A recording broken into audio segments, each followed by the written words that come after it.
यज्ञ करके बोला। तो यहाँ पे जो वो श्रेष्ठता, आप किसी भी कर्म को करते, हम सोचते हैं कि हम श्रेष्ठ हैं, पर कहीं ना कहीं कोई ना कोई कमी रह जाएगी यदि आप बोलेंगे मैं कर रहा हूं। श्रेष्ठता तभी संभव हो सकती है, किससे कमी नहीं होगी, परमात्मा से कोई कमी नहीं होती। तो जो भी आप कार्य करें वो कौन कर रहा है? परमात्मा कर रहा है, ईश्वर कर रहा है, और कोई नहीं कर रहा है। इसमें क्या होगा, आपके भीतर अकर्तापन का भाव आता है। अकर्तापन का भाव, जब आप अकर्ता हैं, आपने किया नहीं, परमात्मा ने किया, और परमात्मा के हर कर्म कैसे होंगे? श्रेष्ठ होंगे। अर्जुन को उस नाम से संबोधित कर रहे हैं तो श्रेष्ठ, क्योंकि वो उस भाव से उठ रहा है। तो वो श्रेष्ठ हम भी सब भी बन सकते हैं जब हम अपने इस अकर्ता भाव में आएंगे कि मैं कर्म करने वाला नहीं, कौन कर रहा है? परमात्मा ही कर रहा है, ईश्वर ही कर रहा है। आज आप यदि टॉप पे पहुंच रहे तो हमने मेहनत करी, मैंने किया तो मैं फर्स्ट आया, एक साधारण चीज से मैं नहीं किया, हाथ टूट जाता तो आप करते। श्रेष्ठता किसकी है? परमात्मा की। कुश्रेष्ठ, ये जो अकर्ता भाव में है वो श्रेष्ठ है। जिन्होंने पूछा वो सुन लेंगे। और आज फिर बोल रहे हैं गुदाकेश। गुदाकेश होता मतलब निंद्रा को जीतने वाला, निंद्रा जयी। निंद्रा जयी, एक तो नींद होती है शारीरिक नींद, इसको भी जीतने वाला होना चाहिए, हमारे ऊपर हावी नहीं होना चाहिए अलग से। एक तो बाहर से होता है, और दूसरा होता है इसमें जो कृष्ण बोल रहे हैं वो मोह निद्रा से बोल रहे हैं, क्योंकि अर्जुन का जो आरंभ हुआ गीता तो वो मोह ग्रस्त ही थे। मोह के कारण है उनके अंदर अज्ञानता आ रही थी, निर्बलता आ रही थी, शरीर कांप रहा था। तो इस समय जो कह रहे हैं वो क्या कह रहे हैं? अब इन्होंने क्या किया? उस मोह पे विजय प्राप्त कर ली, इसलिए संबोधित कर रहे हैं गुदाकेश, मोह की निद्रा को जीतने वाला। संबोधन सारे बहुत अच्छे अच्छे हैं। बोले हे अर्जुन, मैं सब भूतों के हृदय में स्थित सबका आत्मा हूं। सब भूतों के हृदय में स्थित, इसमें केंद्र की, मध्य माने होता है केंद्र। केंद्र क्या होता है? सेंटर, वही मुख्य होता है सब भूतों में। जो बोल रहे हैं भूत माने जितने भी प्राणी सब दिख रहे हैं, ये सब क्या है? उस दिन भी बताया, जो भी शरीर या बाहर से दिख रहा है वो सब क्या है? परिधि है। केंद्र कौन है? परमात्मा। परिधि है शरीर, चाहे वो मनुष्य का है, जीव का है, पशु है, पक्षी है, जड़ है, कुछ भी है, उसके भीतर जो केंद्र है जिसके आधार पर है, कृष्ण कह रहे हैं वो मैं हूं। परिधि अलग अलग हो सकती हैं, छोटी बड़ी, एक ही केंद्र से हम कई परिधियां बना सकते हैं, आपने बचपन में बनाई होगी। तो वो जो परिधियां हैं बहुत है, छोटी है, बड़ी है, विस्तार है बहुत बड़ा, और सबका केंद्र, सेंटर पॉइंट कह रहे वो मैं हूं, भूतों के हृदय में स्थित। हृदय को क्या शरीर का सबसे मुख्य अंग बोला जाता है, इसलिए हृदय शब्द बोला है। माने मुख्य कौन है? परमात्मा, ईश्वर। वो एक ही है, सिर्फ सबका आत्मा हूं, सबका आत्मा वो मैं हूं, केंद्र में, अलग नहीं है। परमात्मा को हम अलग बोलते हैं क्योंकि ये शक्ति जिसको बोलते हैं उस केंद्र हृदय से ही, जैसे लगता है ना, आखिर में जब डॉक्टर्स को कुछ समझ में नहीं आता है कि किससे डेथ हुई, तो हार्ट फेल हुआ, सीधी चीज बता देंगे हार्ट फेल, वो तो फेल हो गई। तो हार्ट क्या है? हमारे जैसे शरीर का प्रमुख अंग है, इसलिए हृदय शब्द को यूज किया, माने प्रमुखता किसकी है?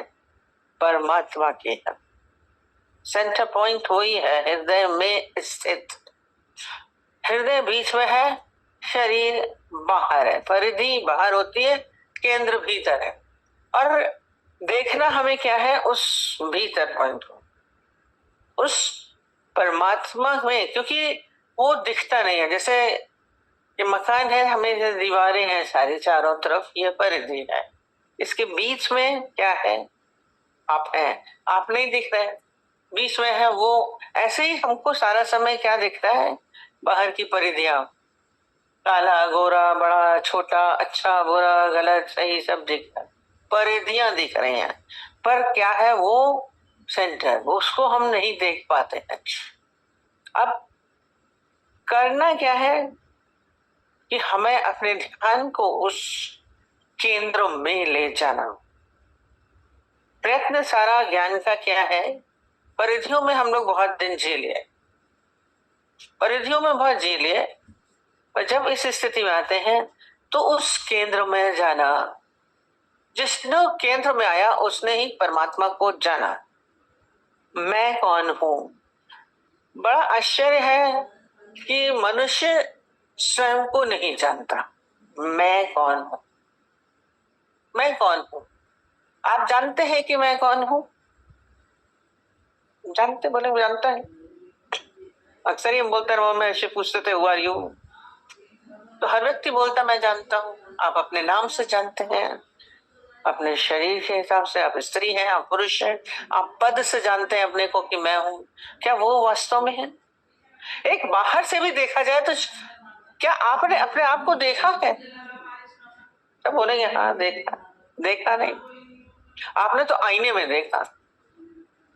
कभी आपने अपने आप को देखा है? कोई शक्ल अपनी देख पाया आज तक? कितना आश्चर्य है ना, अपने आप को कोई नहीं देख पाए, आईने ने बता दिया। आईने में कोई कोई मोटे दिखते हैं, कभी कभी पतले दिखते हैं, बोलेंगे हम मोटे हो गए। एक आईना था पतला, कहते ये आईना सही है हर जगह, एक मोटी नहीं देखा, तो इसी आईने के आगे खड़े रहेंगे, यही लगा देते हैं अपने को सारा समय, देंगे बड़े खुश। अब वास्तव में आप हैं, दिख तो मोटी, बोलने में पतले दिखो, बड़ी खुश, कितने अच्छे से तुम दिख रहे हैं। आईना आपको क्या बता रहा है? बाहर, और आईने के हिसाब से ही आप अपने को समझ के बैठे हैं। एक आईना तो वो है, एक आईना दूसरे लोग जो आपकी आंखों में आपको दिखता। किसी ने आपको बोला आप बहुत अच्छे, तो चढ़ गए झाड़ पे ऊपर से, अब मैं बहुत अच्छा हूँ, मैं बहुत बढ़िया हूँ। और किसी ने अगर बोला आपको नहीं अच्छा लग रहा, आप उनको नहीं अच्छा लग, देखिए शक्ल आईने में अपनी, बस गए, गिर गए नीचे। दूसरों से दूसरे ने कहा तो खराब हो गए, दूसरे ने कहा अच्छे हो गए। कमाल की चीज। कैसे देखते हैं आप? दूसरों की आंखों से अपने को देखते रहते हैं। दूसरे आपकी तारीफ करेंगे तो वाह वाह मैं इतना अच्छा हूं, मैं बहुत बढ़िया हूं। किसी ने आपको बहुत तारीफ कर दी तो बहुत ऊंचा गए, बदनाम कर दिया तो बराबर हो गए। ये सब इसको देख रहा। अब वो कब देख सकेंगे? कैसे देखें? कभी प्रयत्न किया आपने? नहीं करते, उसी में बाहरी परिधि में घूमते रहते, उस केंद्र में आने का प्रयत्न ही नहीं करते। और बिना प्रयत्न के संभव नहीं हो पाता है। भीतर जाओ, भीतर जाओ, एक संत बोलता था सारा समय, भीतर जाओ। ये भीतर जाना क्या है? भीतर कहीं वैसे कहीं गए, कमरे में चले गए, गुफा में चले गए। फिर यहाँ पे आते थे हार्ट के स्पेशलिस्ट, आते थे, उनको खुद ही बोलते, बोला अपने अंदर भीतर देखो, जाति पाए सिंधी बोलते, देखो तो कहते हैं हम लोगों ने तो पूरा साइंस पढ़ी, हमें तो भीतर हार्ट, लिवर, किडनी ये सब दिखता है। साइंस पढ़ी है, आपको भीतर जाने में तो यही दिखेगा। अब वो आप हैं, आप वो हैं, हार्ट है, किडनी है, मांसमज्जा है, जो भी दिख रहा है आप वो है सब। जब भीतर जाने को बोलेंगे अपने आप में भीतर जाओ।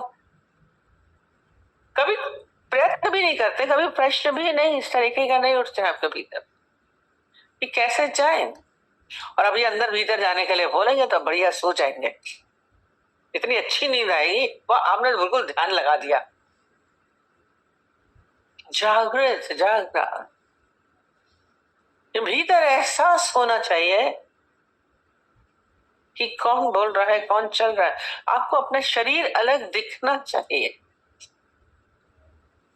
और जो केंद्र जो चल रहा है वो सब में वही है, एक ही है, अलग नहीं है। वो स्थिति हमारे अंदर हमको फिर ना भीतर जाते हैं कि एक ही जो बोल रहे हैं, सब भूतों में सबका आत्मा हूं, वो हृदय में स्थित केंद्र। और देखा करिए भाव सबके एक ही होते हैं।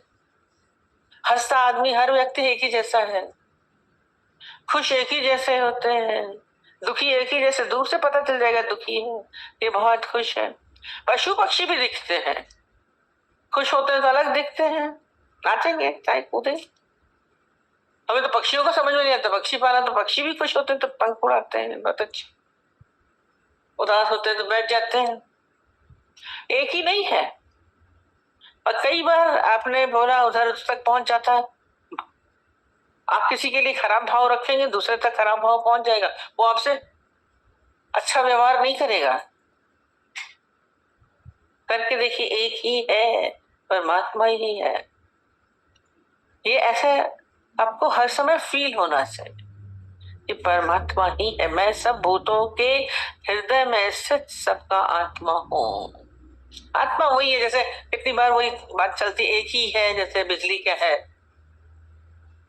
करंट सब में एक ही है। और किसी में गर्म है, हीटर में गर्म है, फ्रिज में ठंडा हो जाएगा पानी, एक ही है, करंट तो एक ही है, तो पर अलग नहीं है। हम अच्छे में भगवान सोच लेते हैं, अच्छा भगवान है, बुरा भगवान नहीं है। हम अच्छे में तो भगवान दिख जाता है, बुरा कोई करता है उसमें भगवान नहीं देख पाते हैं। अब पर देखिए, चाहे अच्छा है चाहे बुरा है, चाहे अंधकार है या प्रकाश है, सब क्या है, एक ही छोर है। यदि अंधकार नहीं होता तो प्रकाश की कोई वैल्यू नहीं होती, कोई होती नहीं। भला कब है, जब बुरा है तो भला है। यदि बुरा नहीं होता तो आपको भले का एहसास कैसे होता, बड़ा अच्छा है, बुरा नहीं है तो अच्छा कैसे है। एक ही है, परमात्मा ही है। गलत व्यक्ति को कैसे कह सकते हैं, सही है तो गलत है, हर चीज का बोला, दोनों के छोर हैं। तो एक ही को हम समझे, हम अलग अलग समझते हैं, अच्छा बुरा गलत सही। इसका एक बहुत अच्छा एग्जाम्पल बता रहे थे कि जैसे एक व्यक्ति का हाथ और उसने बर्फ में डाल दिया और दूसरे का हाथ उन्होंने गर्म पानी में डाल दिया, बहुत देर तक उनका रखा रहा, चिल्ड पानी में था, एक का बर्फ पकड़े हुए था, और उसके बाद एक नॉर्मल पानी ले आए एक बर्तन में, और जिसको ठंडे वाले को बोला इसमें डालो हाथ, उससे बोलो कि पानी कैसा है, तो बोला गर्म है, क्योंकि हाथ उसका चिल्ड हो चुका था। तो उसने बोला ये तो गर्म है पानी। और जिसका हाथ गर्म था उसको डलवाया, उसने बोला ठंडा है।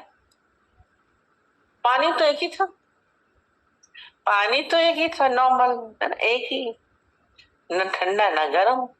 आपकी वजह से आपका ठंडा हाथ था तो आपको गर्म लगा, गर्म था तो ठंडा लगा।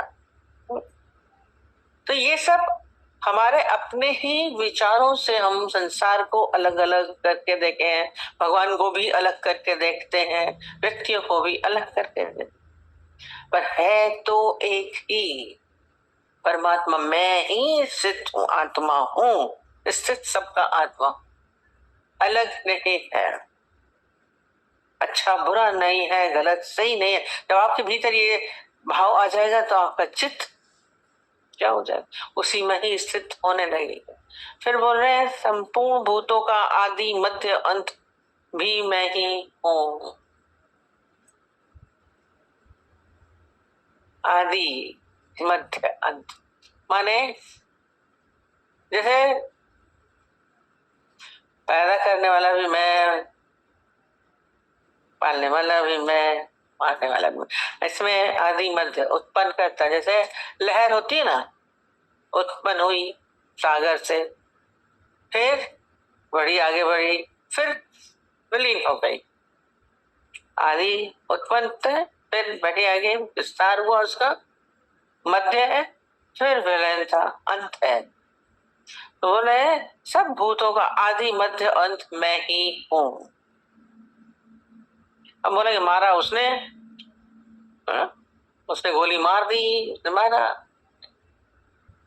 पैदा मैंने किया, माँ बोलेगी मैंने पैदा किया, पापा बोलेंगे मैंने पैदा किया, पाला मैंने, सब क्या हो रहा है, सब मैं ही हूँ, सबका आदि भी मैं ही हूँ, मध्य भी मैं हूँ, अंत में हूँ। व्यक्तियों का, वस्तुओं का, पदार्थों का, जीवों का, सब का सब क्या होता है, सबकी उत्पत्ति होती, चलते फिर विनाश होता है।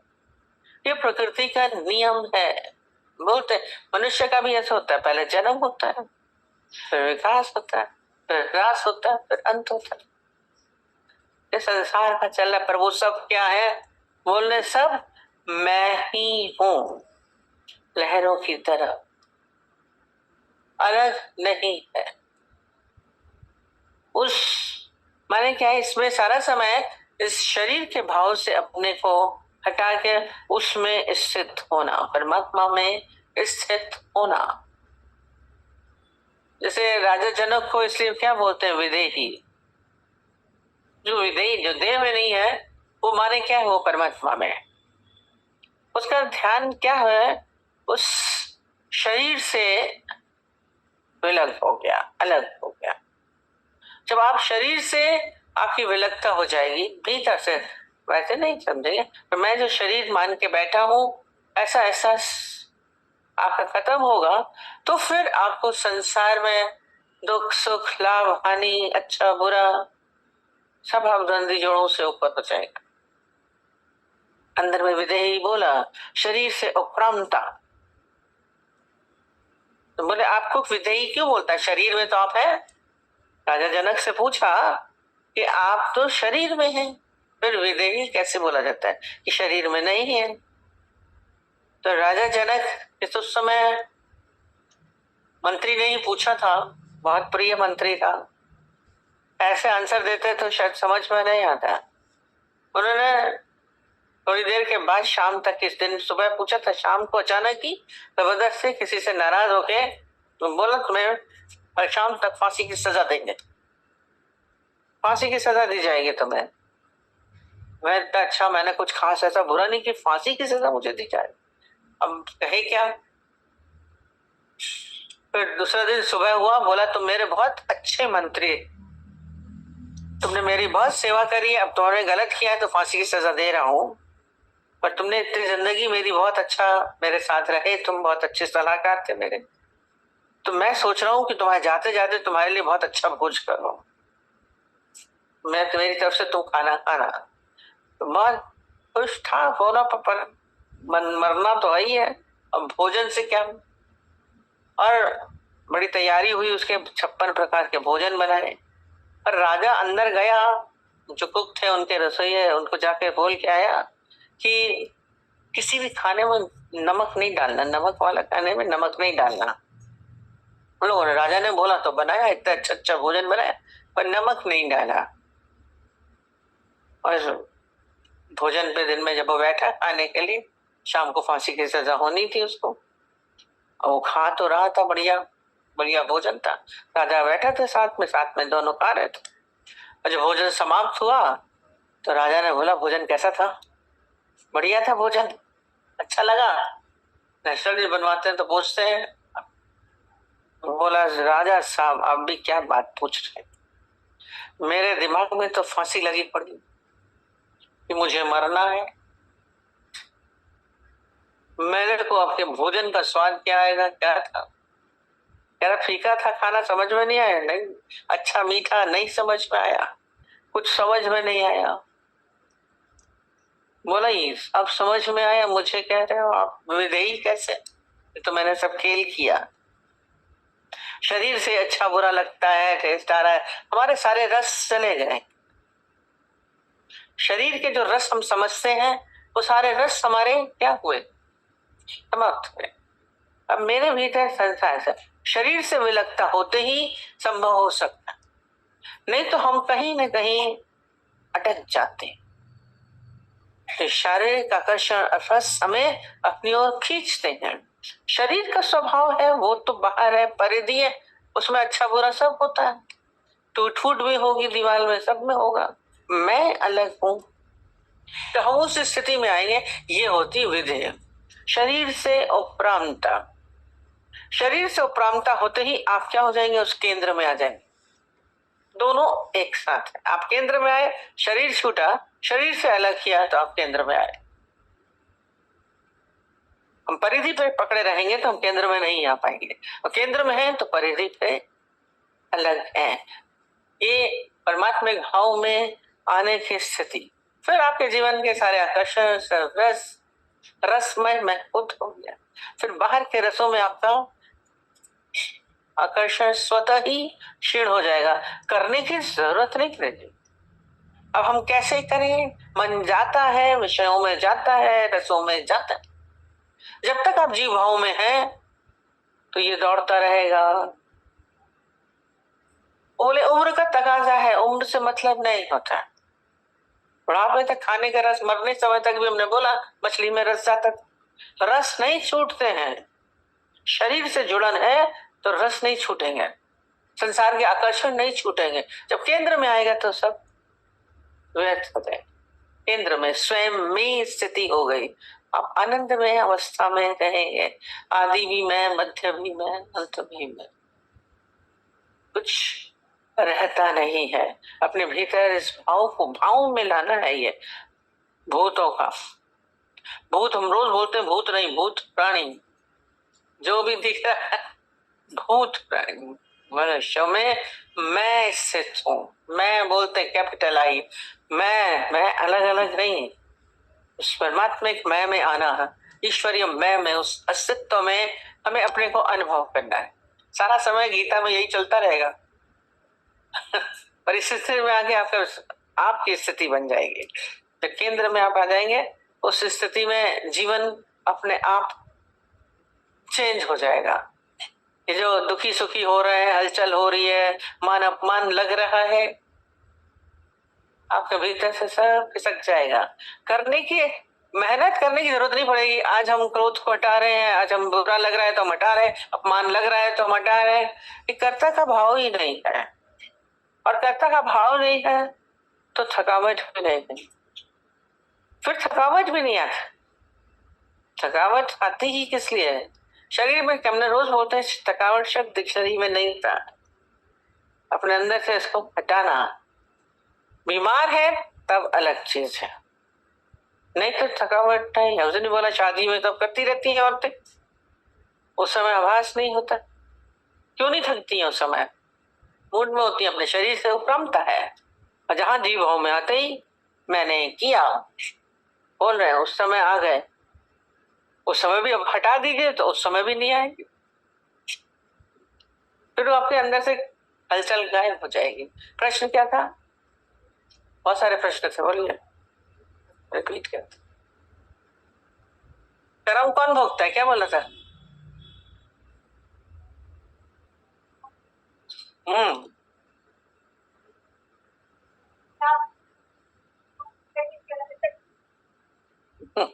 देखिए कर्मों का हिसाब जो है वो बड़ा ही जटिल है। तो कहते हैं डिपार्टमेंट उनका है, पर कर्मों की सावधानी बहुत है।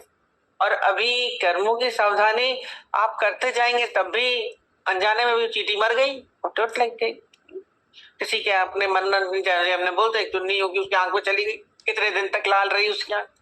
कर्म तो बन गया, जाने अनजाने कर्म होते हैं। बढ़िया होए गुनाहगार, मतलब जब आपको जानकारी है, जैसे पुलिस वालों का बोलते हैं या जज है या वकील है, उनको रूल्स मालूम है, ट्रैफिक रूल्स मालूम है, और उसके बाद आपने ट्रैफिक का रूल तोड़ा, वो तो शायद एक अनजान आदमी को माफ कर सकते हैं कि हमको मालूम मालूम ही नहीं था रूल का। पर जिसको मालूम है उसको तो बोलेंगे तुमको मालूम था, तो वो माफी के काबिल नहीं होगा। तो ज्ञान में जब हम आए हैं तो समझ हमारी होनी चाहिए, संभल संभल पग धरियो। अब आपको ज्ञान के अनुसार पता चल गया है। और सबसे बड़ा ज्ञान तो अभी इसी के हिसाब से हुआ कि हुआ मैं करने वाला नहीं हूं।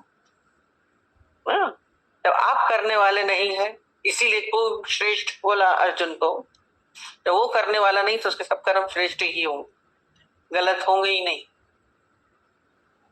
गलती जीवभाव में आने से ही होती है, मैंने किया, उसमें सारी चीजें जुड़ जाएंगी, आपका सारे विकार जुड़ जाएंगे। इसलिए कर्मों की सावधानी तभी संभव हो सकती है, नहीं तो आप सावधान नहीं रहेंगे, बार बार खिन खिन भूलनहार, बार बार भूलेंगे।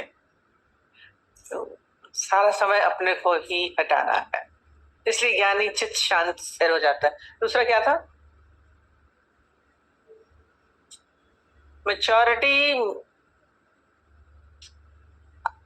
आप बच्चे को क्या बोलते हैं? एक बच्चा होता है ना, तो बड़ा हो जाता है मैच्योरिटी। तो संसार में हमें जब अध्यात्म पता नहीं, आत्मा पता नहीं, परमात्मा पता नहीं, विचार पता नहीं, तो सब आपसे सब कुछ हो रहा है, बोला माफ है, फिर भी पढ़ा हो गए गुनाह। और जब आपको समझ में आ गया दिस इज रॉन्ग, उसके बाद भी आप कर रहे हैं, मैच्योरिटी में थोड़ा ना बोलेंगे क्या बचकानी हरकत कर। तो ज्ञानी जब चंद्र, उसको ज्ञान के अनुसार ही जीना चाहिए। ज्ञान की मैच्योरिटी, समझदारी से चलना। मैच्योर हो गया ना, बच्चे को तो पता नहीं है तो वो गलत सलट करता है, पर आप जब ज्ञान में पढ़ रहे हैं, आध्यात्मिक हो गए, आध्यात्मिक का भी पूरा यही है क्या मैं परमात्मिक स्वरूप हूँ, मैं ये शरीर नहीं हूँ। क्या आपने ये जाना? लगी नहीं मैच्योरिटी अपने भीतर, ये ज्ञान की शरीर से नहीं था। आज छोटा बालक था, ध्रुव था, प्रहलाद भी तो छोटे थे, पर वो जानते थे। तो ज्ञान की मैच्योरिटी माने जिसने ये जान लिया वो मैच्योर हो गया, और जिसने ये नहीं जाना तो अभी भी मैच्योर नहीं, भले जो 90 साल का हो गया, उम्र से उसका मतलब नहीं है। ज्ञान की समझ आनी चाहिए। और क्या था? बस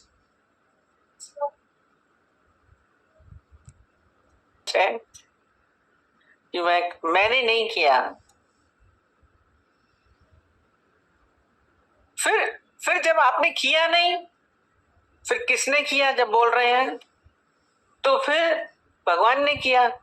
और सपोज आपके शरीर के द्वारा हुआ तो भोगेगा भी कौन? शरीर। मैं नहीं भोग रहा हूं। फिर भोगने वाले भी आप नहीं, करता न भोगता। और अगर आपने किया, मान रहे हैं कि मैंने किया, तो भोगने वाले भी जरूर बनेंगे। फिर पीड़ा भी होगी, आप न चाहे तो भी होगी, क्योंकि मैं कर रहा हूं। अज्ञानता है, दोनों से छूटेंगे, फिर करता ना भोगता। ज्ञानी भोगे हंस के, अज्ञानी भोगे रोए, ये भी बोलते हैं।